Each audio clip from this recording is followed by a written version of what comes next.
Hello guys, welcome back to my channel. আশা করি তোমরা সকলে ভালো আছো আর আমিও খুব ভালো আছি। তো গুড মর্নিং সবাইকে। সকাল সকাল আমি আমার ব্লগটা স্টার্ট করলাম।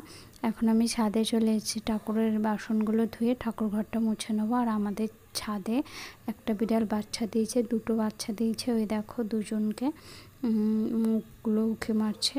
তোমাদের আগের ভিডিওতে দেখিয়েছিলাম মনে হয় ওদেরকে। তো তারপরে ঘরে এসে আগে বেডটা ঠিক করে নিলাম, কারণ ও উঠে পড়েছে, তাই ভাবলাম একবারই বেডটা পরিষ্কার করে নিয়ে এখন আমি রান্না বসিয়েছি। তো রান্না বান্না করা হয়ে যাওয়ার পর কিছু সেলাই আছে, ওগুলো করব।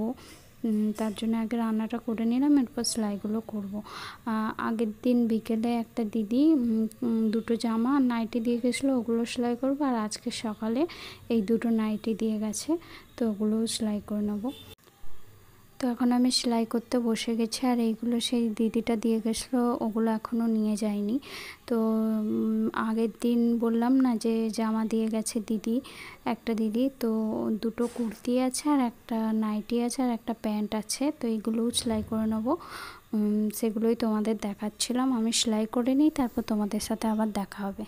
তো তোমাদের সাথে সকালে দেখা হয়েছিল 9টার দিকে, 9:30টার দিকে। এখন প্রায় মনে হয় 12টা কি 1টা বাজে। আমার স্নানও হয়ে গেছে। এরপর আমি ওপরে যাচ্ছি, ওপরে গিয়ে ঠাকুরকে একটু ফুল জল দিয়ে দেবো, তারপরে ভাত খাবো। ওগুলো কেচেছিলাম, ওগুলো মিলে দিলাম। এরপর আমি ঠাকুরকে একটু ফুল দেব, তার জন্য আমি ছাদ থেকে কয়েকটা ফুল তুলে নিয়েছি, দেখো। তো তারপরে এরপর আমি নিচে চলে যাব, নিচে গিয়ে খাওয়া দাওয়া করবো। প্রচণ্ড খিদে পেয়ে গেছে। এখন আমার খাওয়া দাওয়া হয়ে গেছে, বাসনও ধুয়ে নিয়েছি। এরপর ভাবছি কি করব। তো ওপরে গিয়ে একটু শোবো। শুয়ে থাকতে থাকতে ঘুমিয়েই গেছিলাম। তখন প্রায় বিকেল 4টে কি 5টা বাজে। তো উঠে ছাদে এসেছি, বেশ হাওয়া দিচ্ছিল ঠান্ডা ঠান্ডা।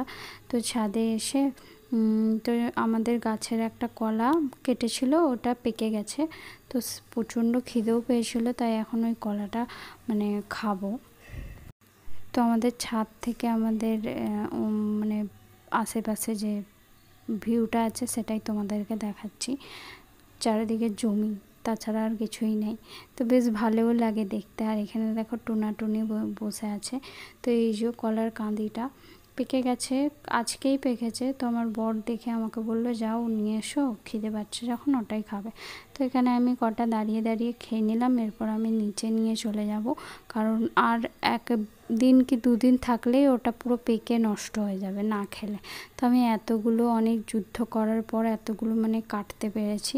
কাটতেই পারছিলাম না, অনেক টাইম লাগছিল। তো বৃহস্পতিবার ছিল, তাই ভাবলাম একটু আলতা পরি, কারণ অনেক দিন আলতা পরা হয়নি।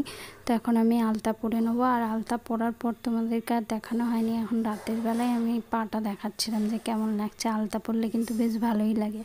তারপরে আমি রাতে রুটি আর ঘুগনি করেছিলাম। তো এখন প্রায় 10:30টা বাজে যখন আমি খাচ্ছি। তো খেয়ে নিই। আজকের ব্লগটা এই পর্যন্তই। ভালো লাগলে লাইক, কমেন্ট, শেয়ার অ্যান্ড চ্যানেলটা সাবস্ক্রাইব করে দেবে। চলো বাই সবাইকে, গুড নাইট।